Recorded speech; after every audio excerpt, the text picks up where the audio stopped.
Olá pessoal, nesta videoaula nós vamos fazer um estudo do ciclo de Carnot. Como veremos, o ciclo de Carnot é o ciclo de maior rendimento possível para uma máquina térmica. No entanto, esta máquina da qual estaremos falando é uma máquina ideal, ou seja, uma máquina que é uma máquina teórica, ela não existe de fato. Nós vimos nas nossas videoaulas sobre as máquinas térmicas, em especial naquela em que tratamos alguns dos aspectos históricos da sua evolução. Nós vimos a máquina de Heron de Alexandria, Thomas Savery com as suas inovações e Thomas Newcomen melhorando alguns aspectos da máquina de Thomas Savery. Nós vimos também depois o grande salto tecnológico dado pelas inovações de James Watt. Então a máquina de James Watt vai trazer uma série de inovações tecnológicas e com isso ele vai conseguir aprimorar bastante e resolver uma série de problemas relacionados ao funcionamento que estavam relacionados à máquina de Newcomen. Para nós termos uma ideia um pouco mais temporal, estamos aqui colocando então uma linha do tempo, onde destacamos aí os primeiros 3 personagens que nós exploramos no aspecto histórico da construção e da invenção das máquinas térmicas. Então, Thomas Savery, Thomas Newcomen e James Watt, eles estão trabalhando aí praticamente dentro do século XVIII e estão produzindo inovações técnicas dentro de um contexto empírico. Eles são inventores, têm uma formação na área da engenharia e, portanto, estão fazendo uso de conhecimentos que não são exatamente conhecimentos teorizados ou pertencentes a um contexto científico teórico. Eles estão trabalhando de forma empírica, basicamente de forma empírica. Então nós temos as primeiras inovações que vão viabilizar a construção das máquinas de uma forma a serem de fato aproveitadas, com Thomas Savery e Thomas Newcomen, e depois, em 1760, nesse período de 1760 a 1800, o James Watt vai se debruçar sobre a máquina térmica e produzir muitas inovações. Então, nessa época, nós temos basicamente o surgimento da máquina a vapor e os rendimentos obtidos, eles estão em torno de 10%. Então, é uma máquina que tem um rendimento bastante baixo, mas é importante salientar que essa máquina ela traz muitas inovações tecnológicas na questão da revolução industrial, no deslocamento de grandes distâncias. Então, embora seja uma máquina de baixo rendimento, ela é uma inovação tecnológica, então ela ganha espaço. O próprio James Watt vai se associar a um grande empresário da época e vai construir uma empresa, vão estruturar uma empresa para a fabricação dessas máquinas e a venda dessas máquinas. Aliás, é importante mencionar que durante esse período de 40 anos, onde vigora, praticamente nesse período, vigora a patente das invenções de James Watt, nenhum outro cientista ou engenheiro pôde produzir inovações em cima das invenções do James Watt. Então, de certa forma, por nós termos aí uma situação comercial envolvida, onde pessoas estão investindo para obterem lucro, de certa forma, o avanço e os estudos da máquina ficam, digamos assim, prejudicados em função de que os outros cientistas e engenheiros não têm acesso aos segredos industriais do James Watt. Então, depois desse período, alguns episódios no campo teórico, e aí já relacionados ao desenvolvimento de um ramo da física, que hoje chamamos de termodinâmica, então vários estudos desenvolvidos por vários cientistas vão consolidar o que hoje nós chamamos de termodinâmica, que é uma teoria sobre o calor e as possibilidades de produção de trabalho, ou seja, de transformação do calor em trabalho mecânico, e isso passa inevitavelmente pelas máquinas. Ocorre que esses estudos eles são teóricos, ou seja, são estudos que estão relacionados à produção de conhecimento teórico, formulação de leis que inevitavelmente vão auxiliar outros cientistas a produzirem máquinas melhores. Depois dessa fase onde a termodinâmica se consolida, se desenvolve como uma teoria bastante robusta e confiável, outros engenheiros vão então se utilizar dos conhecimentos empíricos acumulados e dos novos conhecimentos teóricos e vão produzir novos tipos de motores. O destaque aqui são os engenheiros Nikolaus Otto e Rudolf Diesel, por volta de 1860, o primeiro, e 1893, aqui são as datas, né? Na verdade, o ano em que eles registram a patente dos motores que estão propondo. O processo de criação de um motor, da invenção de uma máquina, ele se dá ao longo, às vezes, de décadas. Então, o ano que estamos citando aqui é só como referência temporal, é o ano em que a patente daquela invenção foi registrada. Então, esses dois engenheiros vão propor o uso dos conhecimentos empíricos e teóricos para a construção de um novo motor, de uma nova máquina, que ficou conhecida como motores de combustão interna. Essa, por si só, já é uma inovação, né? Como nós vimos nas máquinas a vapor antiga, a produção de calor ela ocorria fora do mecanismo trabalhante, onde se convertia o calor em trabalho. Isso aqui é um protótipo de uma máquina a vapor, mais especificamente de uma locomotiva. As locomotivas têm 2 cilindros laterais e esses cilindros executam um movimento de vai e vem, e esse movimento de vai e vem é convertido em movimento de rotação nas rodas por um conjunto de alavancas. Então você tem aqui uma caldeira que produz o calor e a evaporação da água, por sua vez esse vapor aquecido vai empurrar o pistão para frente e para trás. Aqui temos uma válvula que alterna a entrada de vapor, uma hora por um lado, outra hora por outro, para poder ter um movimento de vai e vem. E temos aqui, depois que o vapor realiza o seu trabalho, ele se esfria e aí ele é removido de dentro da máquina. Então temos a exaustão já do vapor a baixa temperatura, depois dele ter realizado o seu trabalho. Então vemos aqui um processo de combustão externa. Então, durante todo esse percurso do vapor até o mecanismo lá onde se converte a energia do gás em movimento, em trabalho mecânico, você tem perdas de calor para o ambiente. Afinal de contas, a máquina ela opera imersa no ar atmosférico. Então você tem o aquecimento das peças e, inevitavelmente, a fuga de calor para o meio externo, porque nós vimos, né, que quando um corpo quente está em contato com um corpo frio, há fluxo de calor do quente para o frio, então há uma perda, e isso acarreta, de certa forma, numa perda de rendimento. Com a combustão sendo levada para a parte interna do motor, você precisa, inevitavelmente, de algo que possa ser queimado lá dentro, e de uma forma muito prática e muito instantânea, porque não é como pôr fogo no carvão.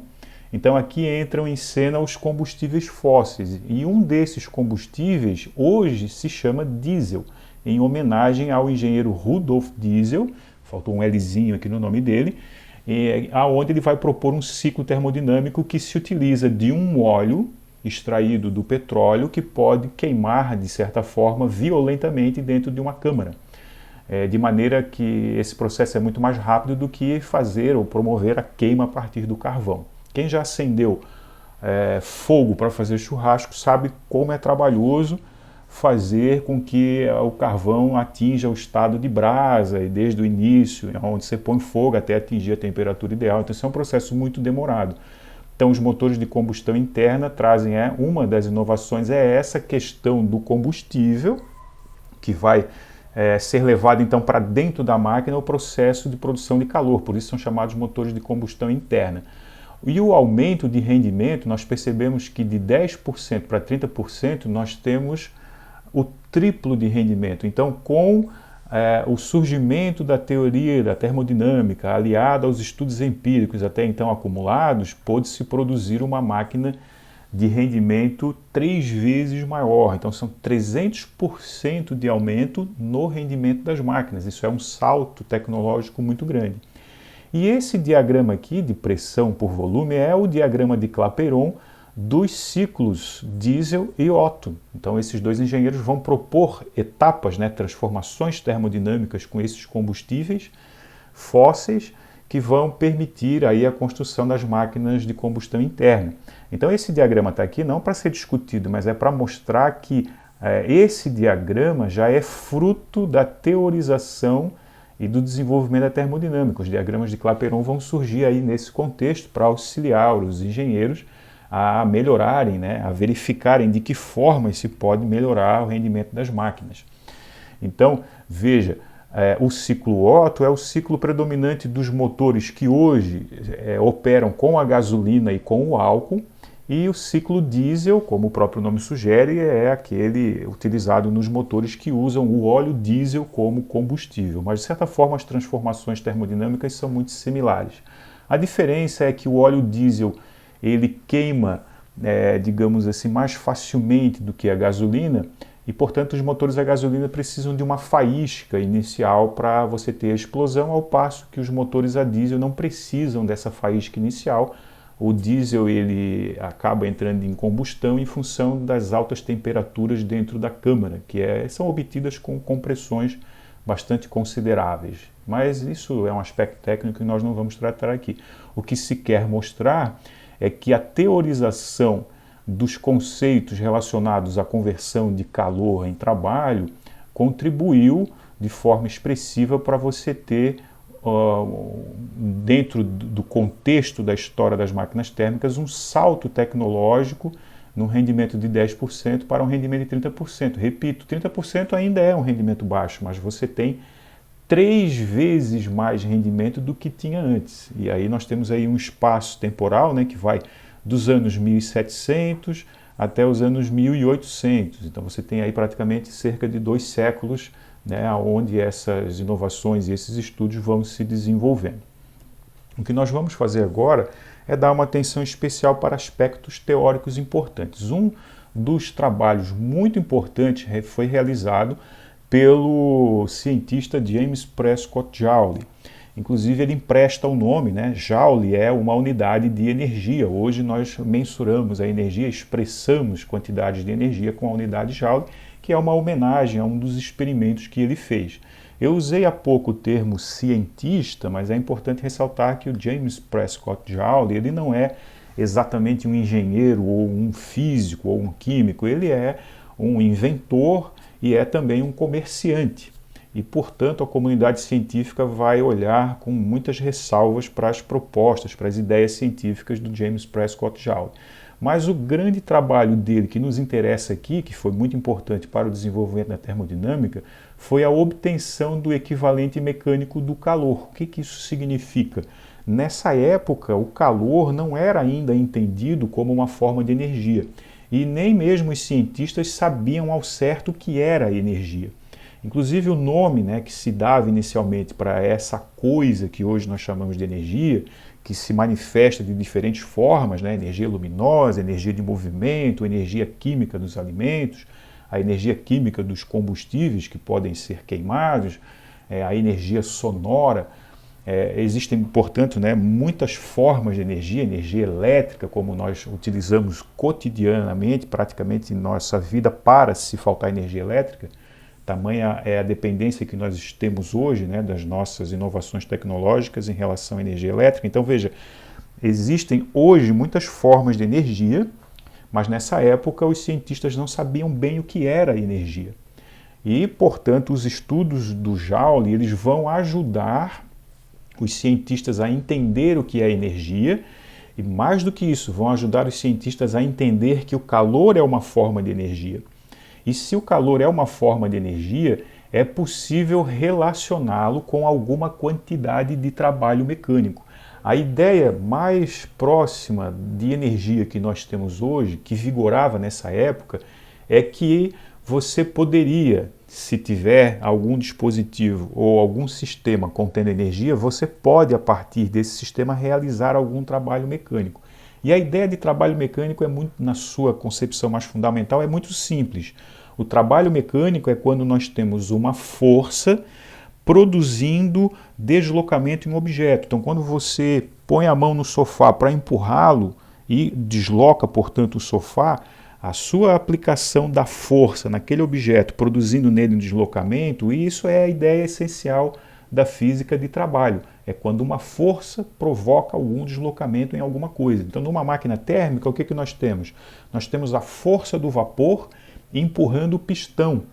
Então, você tem a transformação de energia do calor lá, da energia química do carvão. O calor vai ser transferido para o gás e o gás, por sua vez, vai empurrar alguma coisa. Então, o gás, no caso o vapor, né, das máquinas a vapor, é a substância trabalhante, ou seja, é a ela que se entrega a energia na forma de calor para que ela transforme essa energia em trabalho, ou seja, para que o vapor possa aplicar força e empurrar alguma coisa, ele precisa receber calor primeiro. Então, essa transformação de energia é entendida dessa maneira um pouco por conta dos trabalhos do James Prescott Joule. O James Prescott Joule, ele vai desenvolver um experimento onde ele mostra que você pode aquecer a água a partir da realização de trabalho mecânico. Ele deixa aqui nos experimentos dele um objeto cair, e enquanto o objeto cai, devido a este fio, esta manivela é acionada e quando ela é posta em rotação pela queda do objeto, você tem a movimentação de pás dentro de um recipiente contendo água. Essas pás, iniciando o movimento de rotação, vão agitar a água. E com esse termômetro, o James Joule vai então medir um aumento de temperatura na água que foi provocado não pelo fornecimento de calor, mas pela queda do objeto. Então aqui nós temos a força da gravidade puxando um objeto para baixo, produzindo nele um deslocamento. Então temos aqui uma realização de trabalho e este trabalho está de alguma forma, através desse mecanismo, aquecendo a água da mesma maneira que uma certa quantidade de calor iria fazê-lo. Então, comparando quanto de calor seria necessário para aquecer a água de alguns graus Celsius, da mesma forma que esse trabalho mecânico aquecer a água, chegou-se a um equivalente mecânico entre uma medida de calor e uma medida de trabalho. Então, por isso chamamos equivalente mecânico do calor, ou seja, uma certa quantidade de calor foi associada a uma certa quantidade de trabalho. Por quê? Como isso é possível? Bom, os fenômenos da natureza estão mostrando que você pode aquecer os objetos não apenas com calor, mas também com trabalho. Então é possível que o calor e o trabalho tenham uma natureza comum, e essa natureza comum hoje nós chamamos de energia. Ocorre que historicamente, nessa época, se media calor de uma forma e trabalho de outra.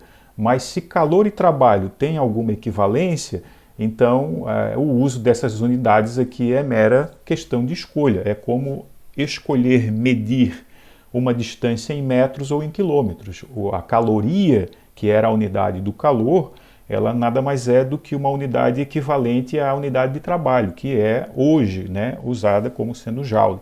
Então chegou-se a essa equivalência de que uma caloria equivale a 4,18 joules de energia, e caloria ou joule hoje é visto como sendo uma forma de medir energia, da mesma maneira que quilômetro e metro são formas distintas de medir comprimento. Mas no fundo, na essência, nós temos a mesma coisa. Então esse trabalho do joule é muito importante, porque a partir daqui você tem uma confirmação experimental de que o trabalho e o calor têm uma natureza comum. E um outro cientista que quero destacar é o engenheiro Nicolas Sadi-Carnot, francês. Ele vai procurar idealizar a máquina térmica, ou seja, aquilo que os engenheiros estão fazendo na prática, como Saver, Newcomen e Watt, o Carnot vai fazer no papel. Ele vai teorizar as máquinas, ele vai buscar construir conhecimentos teóricos sobre a máquina, e o intuito é o mesmo dos engenheiros que estavam tentando produzir inovações técnicas nas máquinas. Qual é a intenção por trás disso tudo?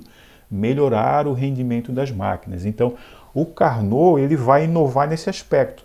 Se todos os engenheiros que me antecederam tentaram inovações técnicas na máquina e a máquina de James Watt parece já ser o limite, né, dos aprimoramentos que foram possíveis, então agora vamos tentar buscar inovações na parte teórica. Então o Sadi-Carnot é um dos cientistas que vai tentar encontrar qual seria o melhor conjunto de transformações para termos a máquina de melhor rendimento possível. Então veja, A obra do Carnot data de 1824. O título dela, Reflexões sobre a potência motriz do fogo e máquinas próprias para aumentar essa potência. Então veja, ele chegou à ideia de que o calor poderia ser convertido em trabalho mecânico, então isso é uma ideia teórica, né? É o que está acontecendo nas máquinas, mas os engenheiros não estão olhando para esse detalhe. Eles sabem que precisam queimar carvão para evaporar a água, para que o vapor possa empurrar os pistões. Agora, o Sadi Carnot está pensando nisso também, mas num aspecto teórico, conceitual. Então ele começa a imaginar que o calor é alguma coisa que pode ser quantificada e isso pode ser convertido em trabalho mecânico. O que leva, portanto, né, à ideia de que o calor é uma forma de energia. Então ele vai dar contribuições. E eu citei há pouco o Joule, né, que vai fazer esses experimentos, e é importante mencionar que não temos só o Joule nem o Carnot, temos outros cientistas também que eu resolvi não mencioná-los aqui, né, porque a videoaula é sobre o ciclo de Carnot, então para não abrirmos demais as discussões, eu estou mencionando esses dois cientistas, mas há outros também. Um outro aspecto importante dos estudos do Carnot é que para converter continuamente calor em trabalho, uma máquina deve operar em ciclos. Essa é uma coisa que os engenheiros sabem, mas eles não estão colocando isso no papel de uma forma teórica. É o Carnot que vai olhar para isso e tentar construir conceitos. E uma coisa que ele observa é que a máquina deve operar em ciclos, ou seja, o sistema realiza trabalho e depois você tem que fazer o sistema voltar para o seu estado inicial para que ele possa repetir a operação. Isso é um ciclo, né? Então, para que você tenha a conversão contínua de calor em trabalho, as máquinas devem operar em ciclos, aproveitando o calor que flui de uma fonte quente para a fonte fria. Então, isso aqui também é uma terminologia teórica. Toda máquina tem uma chama para evaporar a água, essa é a fonte quente, e depois você precisa resfriar o sistema para poder trazê-lo para o seu estado inicial de novo. Então, o Carnot percebe que é preciso ter uma fonte quente e uma fonte fria, senão a máquina nunca volta para o seu estado inicial. E esse é um aspecto teórico do funcionamento das máquinas, né? Outro aspecto importante que ele vai observar é que qualquer substância que possa sofrer contrações e dilatações, ou seja, que possa se expandir e se comprimir, é capaz de viabilizar a conversão de calor em trabalho, né? Ocorre que os engenheiros da época do Carnot, e que antecederam a ele, vão focar atenções na água. A partir do vapor da água é que você vai produzir expansões e contrações, porque o vapor é um sistema gasoso e já se tem um estudo sobre os gases. Então, nesse sentido, nós dizemos que o vapor é a substância trabalhante, ou seja, é ele que vai ser contraído e expandido dentro da máquina para empurrar os pistões. Então é ele, o vapor, o gás vapor, né, é a substância trabalhante.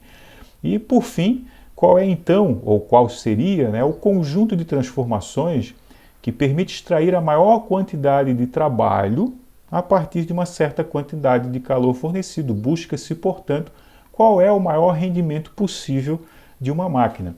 Então o que o Carnot vai fazer é buscar, pensar na máquina ideal. Qual é a máquina que, tendo um conjunto de transformações, seria capaz de ter o maior rendimento possível? Veja, o Carnot não é um engenheiro que está lá na sua garagem, no seu galpão, construindo uma máquina. Ao contrário, ele está na sua mesa com as ideias sendo passadas para o papel. Portanto, chamamos isso de máquina ideal, porque ele está pensando, está idealizando como essa máquina poderia funcionar.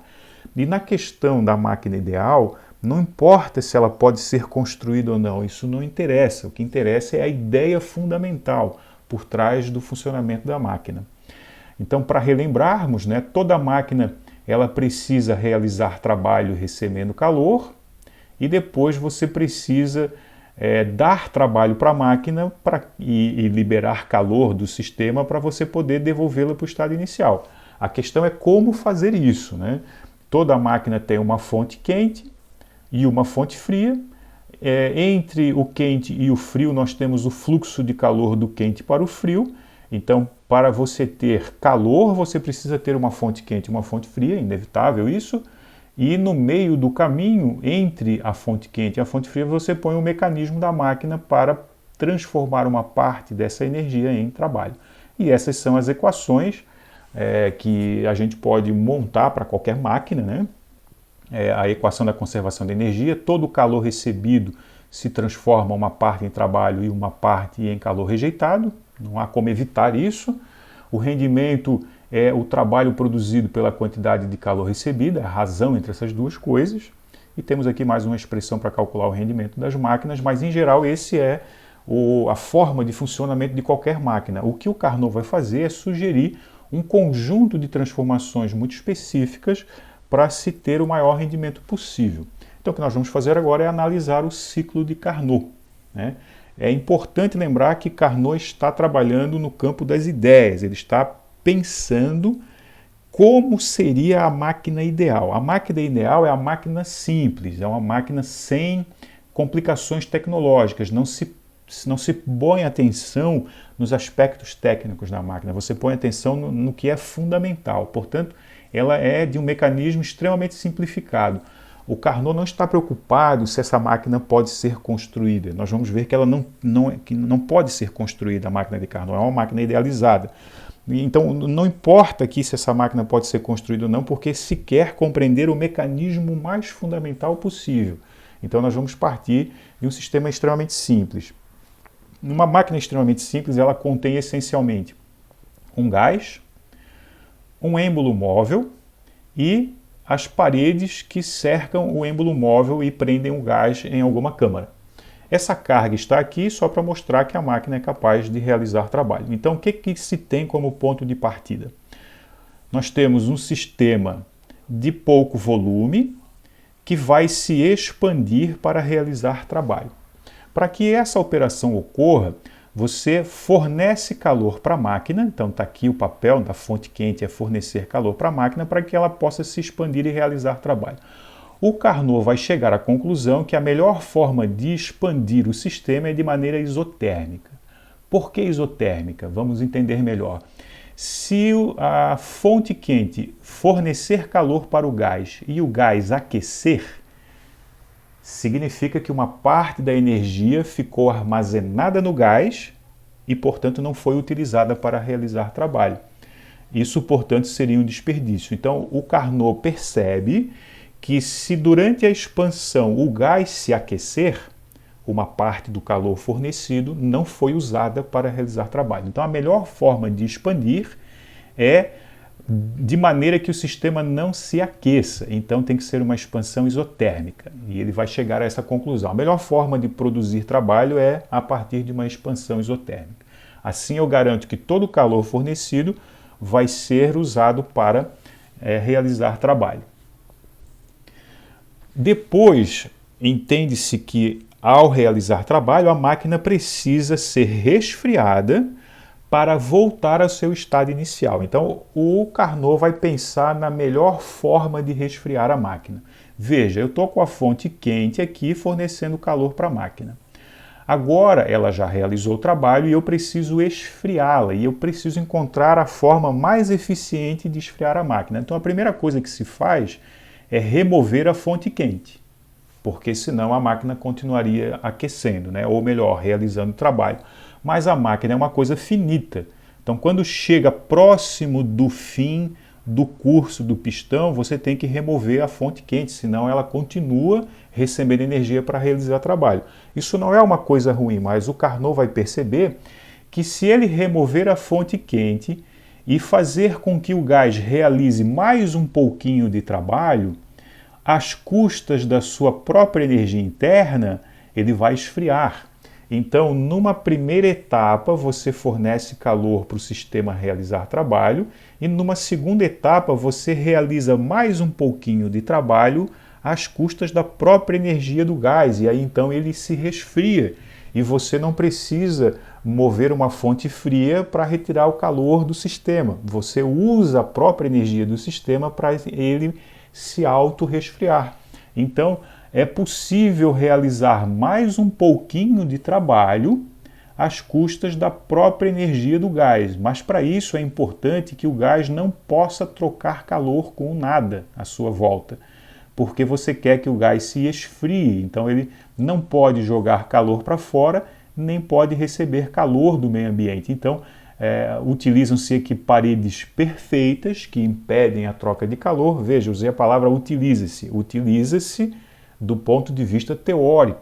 Na prática, nós já estamos vendo que essa máquina não pode ser construída, porque é impossível impedir que as paredes da máquina troquem calor com o meio externo. Não é possível impedir isso, né? Então, do ponto de vista tecnológico, não dá para construir a máquina, mas não importa, porque o Carnot está procurando qual é o ciclo teórico de maior rendimento possível. Então, ele verifica que uma segunda transformação pode permitir a realização de mais um pouco de trabalho e já ao mesmo tempo esfriar o sistema, o que é ótimo, né? E essa expansão, então, precisa ser feita de forma adiabática, ou seja, impedindo que o sistema troque calor com o meio externo. E aí, então, às custas da energia interna que ele tem acumulada nele, ele pode realizar um pouco de trabalho e, portanto, se esfria. Depois de estar frio, aí é hora de fazer o sistema ser comprimido. É mais fácil comprimir o sistema quando ele está frio. Então, agora é a hora de aplicar trabalho sobre o sistema para que o volume diminua. Para que se quer fazer isso? Porque se precisa trazer a máquina para o seu estado inicial de novo, que é pequeno volume e aquecida. Então, aqui a máquina está fria e com grande volume, no seu volume máximo, inclusive. Então, agora que ela está fria, pode-se comprimir mais facilmente a máquina. E veja, aqui a compressão ela deve ocorrer de forma isotérmica. Por quê? Porque eu não quero que o sistema se esquente enquanto eu esteja comprimindo ele. Por quê?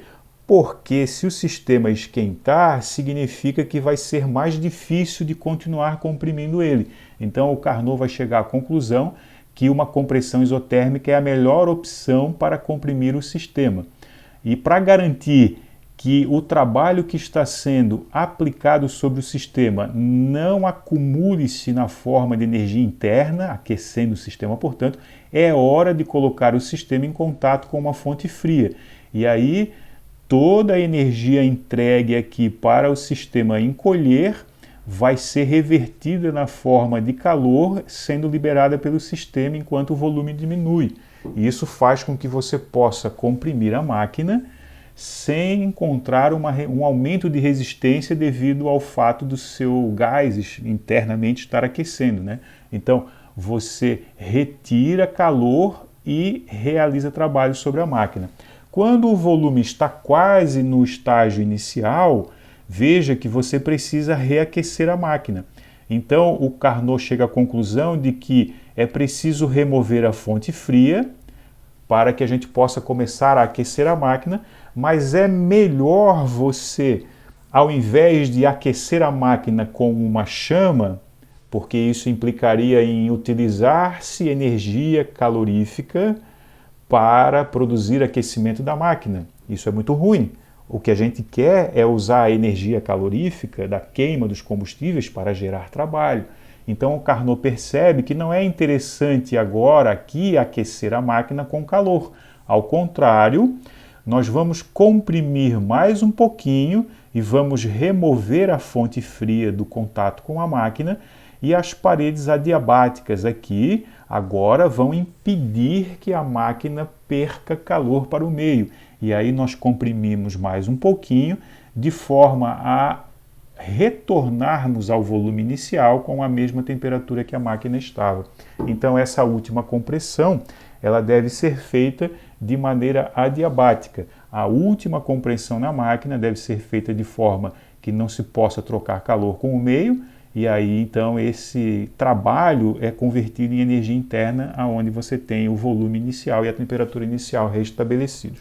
Então, em resumo, o Carnot prova que aquela sequência de transformações é a melhor sequência possível de se imaginar para obter o maior rendimento possível para uma máquina térmica. Não importa se você é capaz de construir essa máquina ou não, o que interessa é o aspecto teórico envolvido.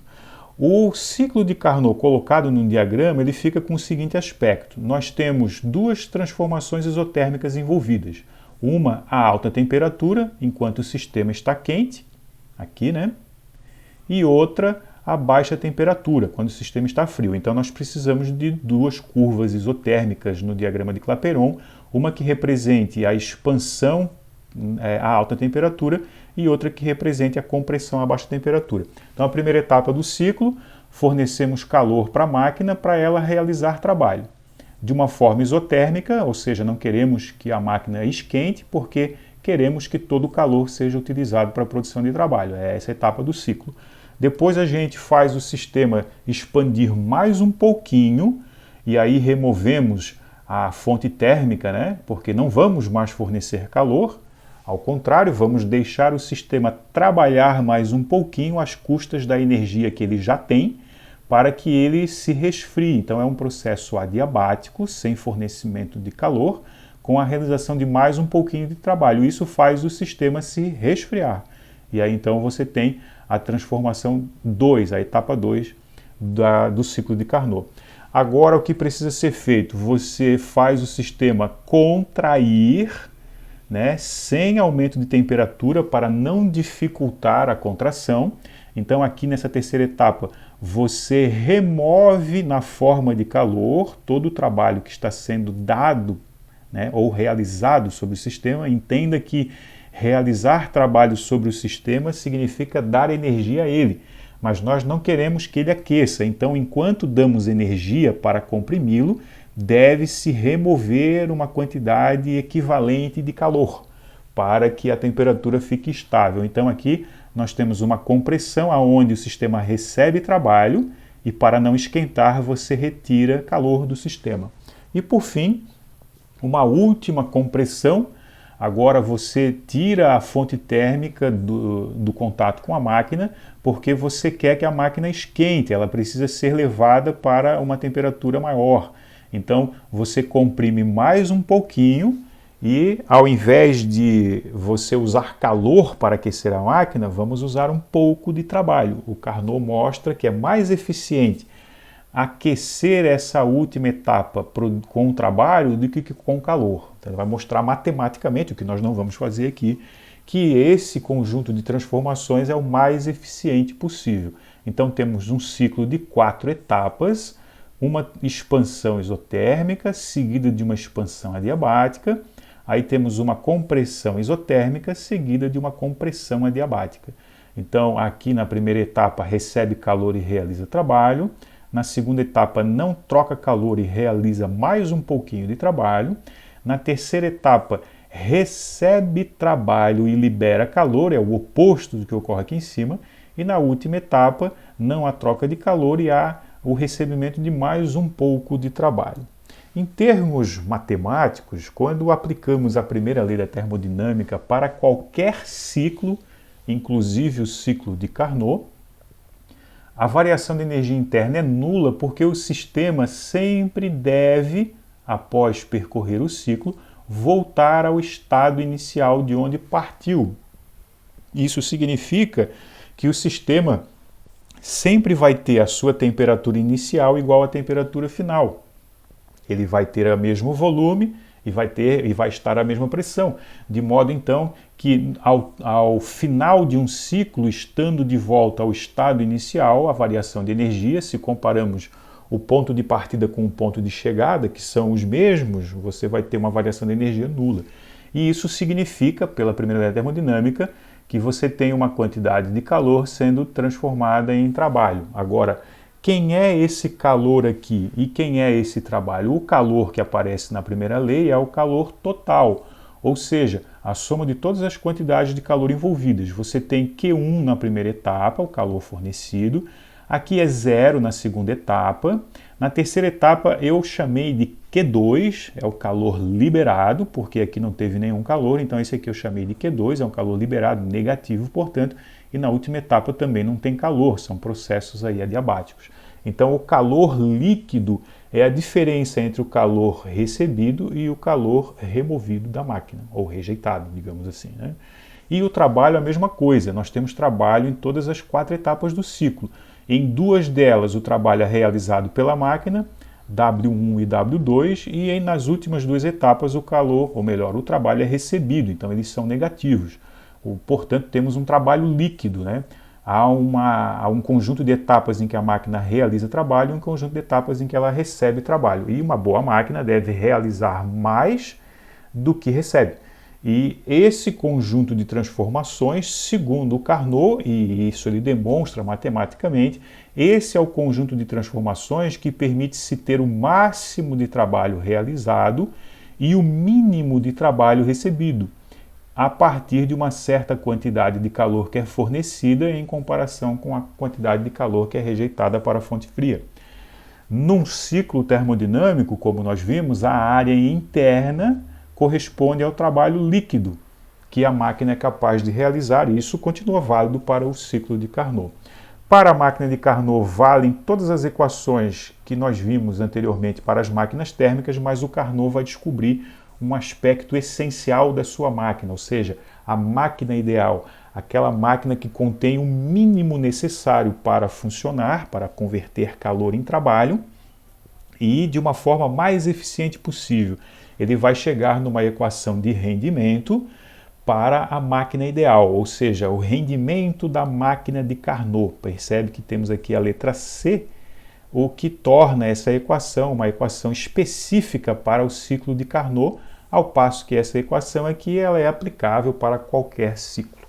E essa é uma equação exclusiva. Então, esse é o grande resultado matemático que nós vamos obter do ciclo de Carnot, que para a máquina ideal, o rendimento depende só da diferença de temperatura, T2, temperatura fria, e T1, temperatura quente, entre as fontes, quente e fria, utilizadas para pôr a máquina em funcionamento. Então veja, como a máquina de Carnot é ideal, não está implicado aqui a quantidade de trabalho, a quantidade de calor envolvida nos processos. O que importa são as temperaturas das fontes quente e fria.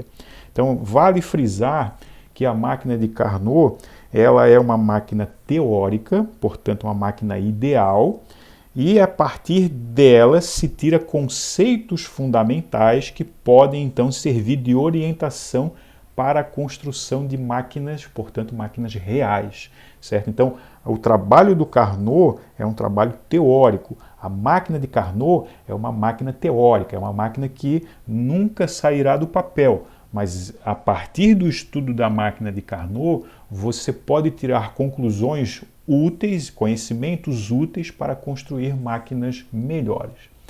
Então é isso, pessoal. Até mais.